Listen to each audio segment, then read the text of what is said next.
You are watching UCU Focus TV.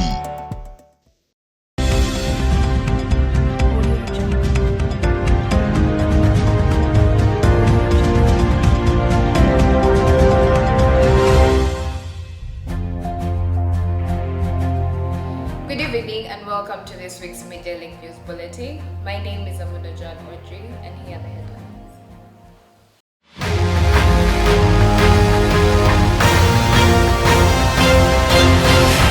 In the headlines tonight, 25th Guild Government holds General Assembly.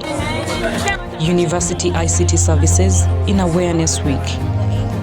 Counting expectations ahead of new Business Society Cabinet. So, one of our aim is to create that internal economy and we teach our students how to go about the economy as in general. On our top story for this week, the Guild government held the General Assembly in Okurut. This report brings a trail of events that transpired at the event yesterday.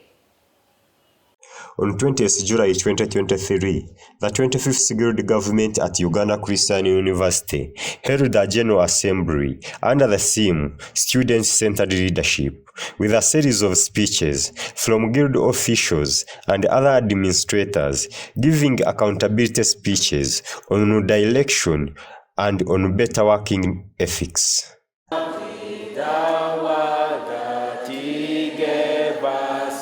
A number of concerns were raised from students' body and answers were made by the honorables in the Guild. The Prime Minister Aaron Tahinduka appreciated the commitment from Guild officials, even though, as a government, they started late and attributed this to the petition made by Jeremy Edono and the delayed budget.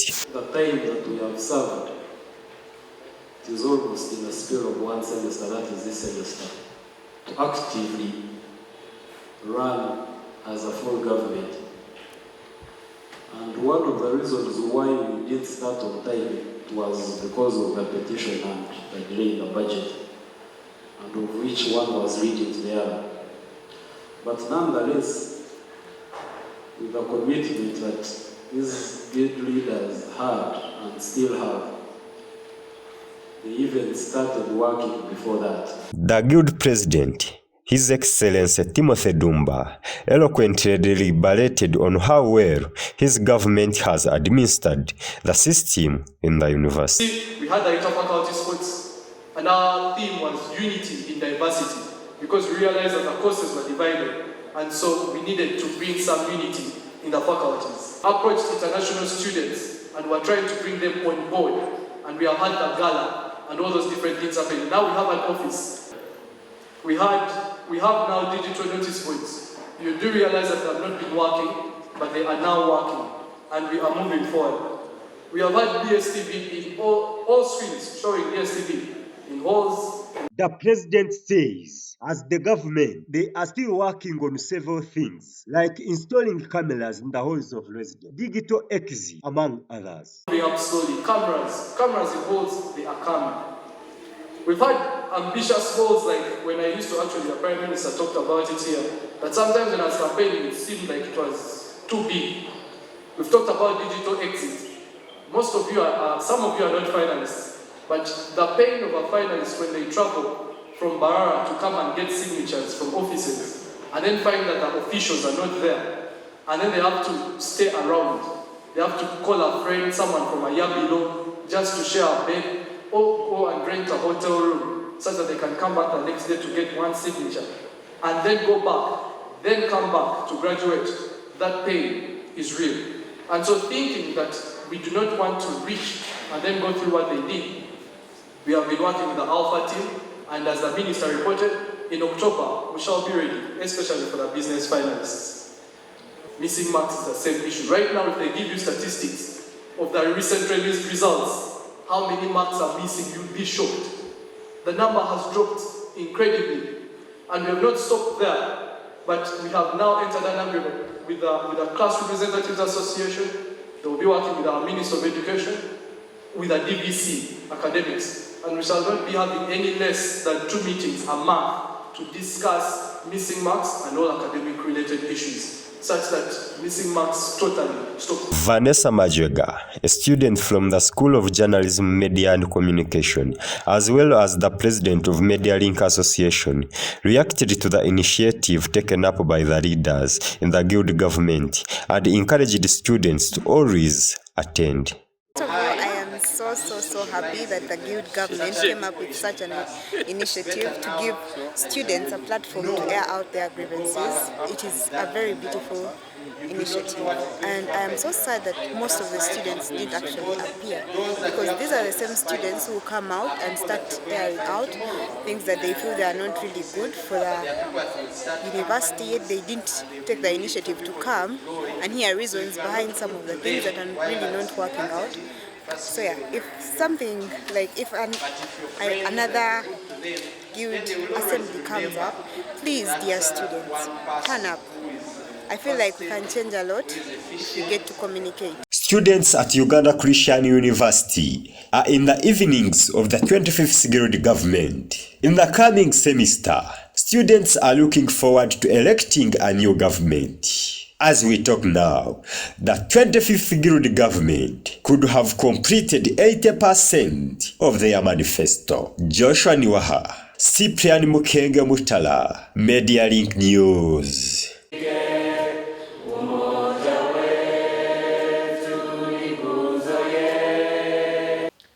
Moving on, Regan Okello, a second-year student of art, has found his bearings blossoming in the work of art and design. A lawyer Grace visited him in his hostel at Ankara and shares his story. Regan Okello is a final-year student of industrial art who has experienced a major breakthrough in his career. However, it's not an event that happened overnight. He takes us through some of his humble beginnings. So in my work, I thought art was simple and easy, but when I saw art in the real world, it was so competitive, and so when I reached the university, things were really hard, not as I expected, because you have to buy materials, you have to buy tools, and they were so expensive. So because I couldn't afford, I used to borrow, and then I used not to produce the best piece because I didn't have the tools and the materials needed to be produced. So through borrowing and connecting with friends, I performed.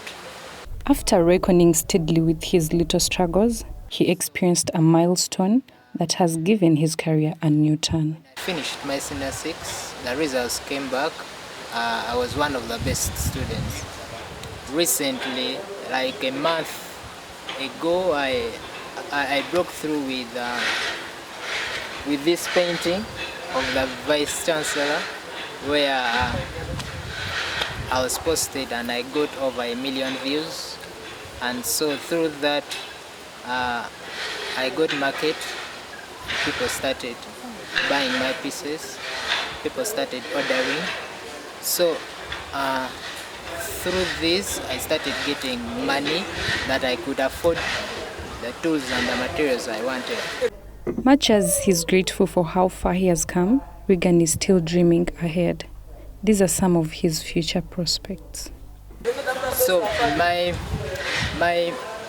future plan is to make a studio for myself, and then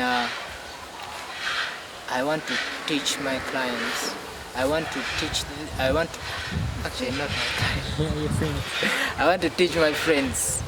want to teach them so that they become my employees. It's said that hope is being able to see that there is light despite all the darkness. Just like this statement goes, Regan has surely come to find some rays of light amidst the shadows he's been through. Grace Aloyo, reporting for Media Link News. This coming Saturday at 3 p.m. in Principal's Hall, we have a special event organized by Men of Purpose. Our speaker, our facilitator, is Justice Mike Chibita. Reminds me of a book written by a friend, Dan Ruhweza. And the title of the book is What You Never Learn at University. how powerful it would be to hear from someone who has been in the workplace. He has served as the IGG for Uganda. He has served in Uganda Revenue Authority, and now is a justice of the highest court in Uganda. Come, let us spend time together in Principal's Hall, 3 p.m. Saturday, as we learn on how to be a man of influence and success in the marketplace. See you there. Welcome back from the short break. Moving on, the Business Society successfully held their elections. We caught up with some of the new leaders to get their future prospects. Laura Tumusime has more. The Business Society is bracing itself for a new team in leadership after the successfully concluded electoral roadmap. After a successful term in service, the Bravo Ayebale administration is ready to hand over leadership to the new batch of leaders. Ahead of this transition, we caught up with a few executives to get their action points for the society ahead of the new term. Objective in the Constitution states that we must be an initiative of good business students into the business world. So one of our aim is to create that internal economy, and we teach our students how to go about the economy as in general. We are looking forward to publicize all operations and events and activities that are being carried out by the Business Society. First and foremost, we shall make effort that students at the university make good use of the library, and we shall be able to publicize and how best they can make the use of the library to enhance and to make their education and their academic journey successful. We are really looking forward at restoring excellency. We are looking forward to improve on also the spiritual life of the students. We have the business fellowship, and it's also there to improve on the spiritual life of the students at Uganda Christian University. We are also looking at equipping leaders with the basic skills so that when they go out they can easily shine, because it helps us as leaders in the Business Society to gain the confidence so that it can be easier for us to go and pursue different roles. We caught up with a few students in the society to give their insights of how the previous team performed and what their expectations are of the new team. Business cabinet was good, I could say. I know Natasha, so Natasha has done a great job. She's approachable, and she's been pushing for the events. There is a time they held an event where they were helping the new students, the incoming students, fit into the environment. Bravo is a good guy. He's an approachable guy. I'm so blessed to have him as my outgoing president for the business school. The outgoing cabinet has performed extremely well. From what we even expected, they've gone beyond. That is led by Bravo as a president.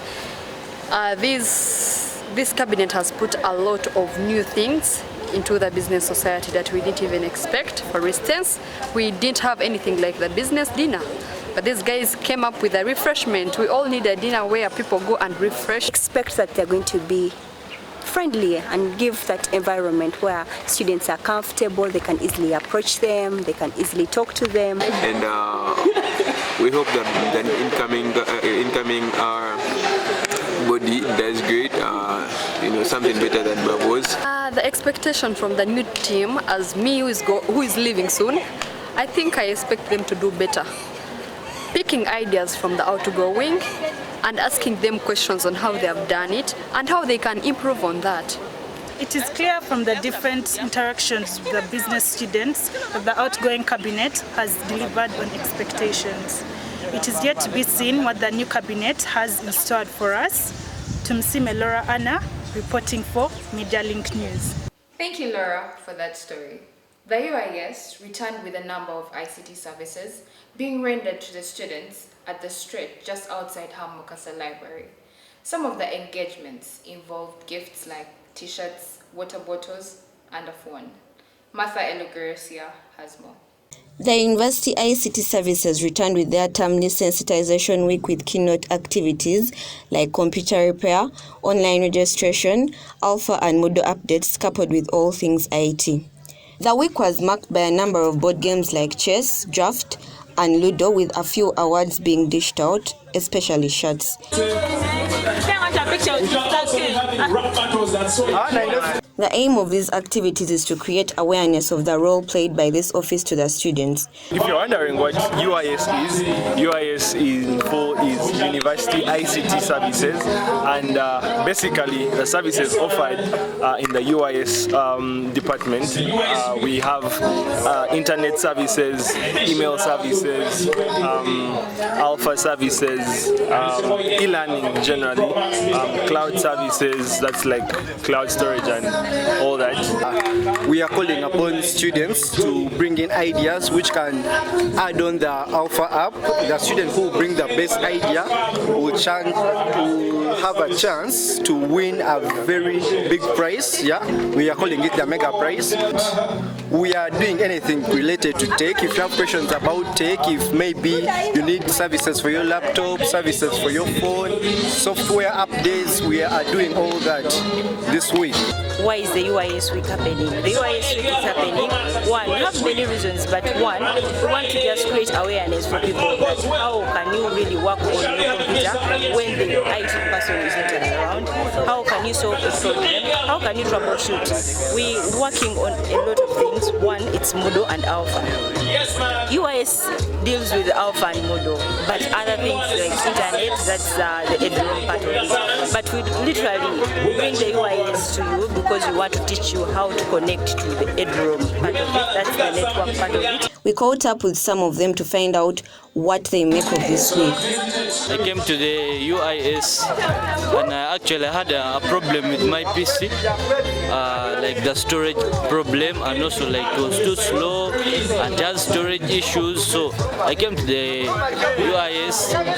Probably I wanted they may work it out for me, but they told me I just have to watch to buy more RAM, because the reason for my space being small is because my PC has a small storage, like 2 cores, so that's really a small storage for me to use. I really love the initiative because it brings UC students together, and one of the services I like it is, since it deals with IT, I like about the software updates.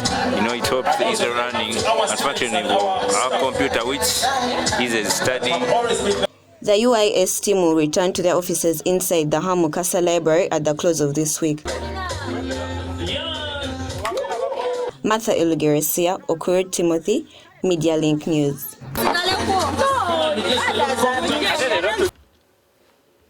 Thank you, Martha, for that story. Our University Icon series continues with a brief on our health facility in Alan Galpin. Pamela Nabwere has more on this story. Alan Galpin has existed for over 50 years, providing medical attention to all kinds of health conditions. Alan Galpin Medical Center was started by the then principal of UCU, Alan Galpin, who saw need to provide health services to the community. The Director of Medical Services, Dr. Mulindwa, gives us more history. Before Uganda Christian University was, in 1997, there was Bishop Tucker Theological College. Bishop Tucker Theological College in the 60s and 70s did not have an established health facility, but had a medical post where the wife to the principal, Mrs. Mari, who is a trained nurse, then would offer first aid or preliminary medical care for members of staff or students who would fall sick. So during the time of the principal, known as Reverend Alan Galpin, in the mid to late 70s, he initiated a building and running of a formal health facility here at Bishop by then Bishop Taka Theological College. And that is how this health facility was built and started up. He shares some of the challenges that the medical center faces and some of their solutions. The challenges we face here are related to the challenges that the university is facing, especially limited resources. All health services are mandated and regulated by the Ministry of Health. So this place is also mandated and regulated by the Ministry of Health through the district health services.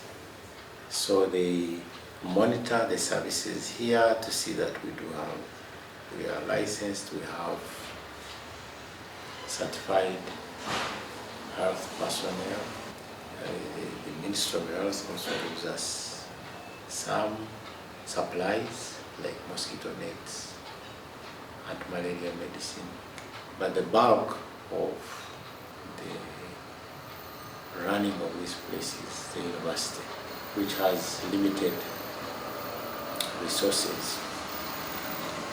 So we do not have all the personnel we need on board. We do not have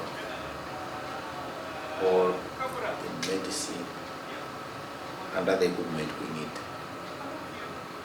So I think that, and the space, that's the main challenge. Well, for the short or intermediate term, better funding, so that we can have more staff on board and more consumables to use in terms of medicine. Students shared how beneficial they find Alangalpin. One thing I find this facility very nice. They offer all medical tests. If you are a student, you come along. They have to give you all the tests you require for. At Alangalpin, one as a student, you are not allowed to pay money or anything. It is just a medical facility where we pay that fee on the school tuition, and all things are offered. I would really encourage every student to come and get their medication from Alangalpin, because instead of going out to other clinics that you don't even know if they're very qualified, because here the staff, we are very sure that they're very qualified. The facility is free, you don't even have to give, no one is going to charge you for anything. You have to come, as long as you're registered with the school medical team, you just come and receive your treatment for free.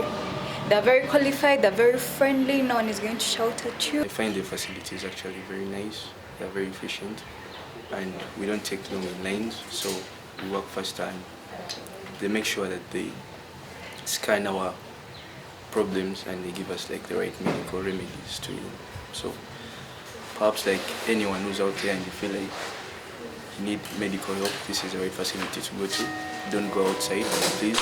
You should find confinement in this facility. This grave, lying just outside Bishop Taka building, was the final resting place of Alangalpin. Much as he's long gone, his legacy still lives with us.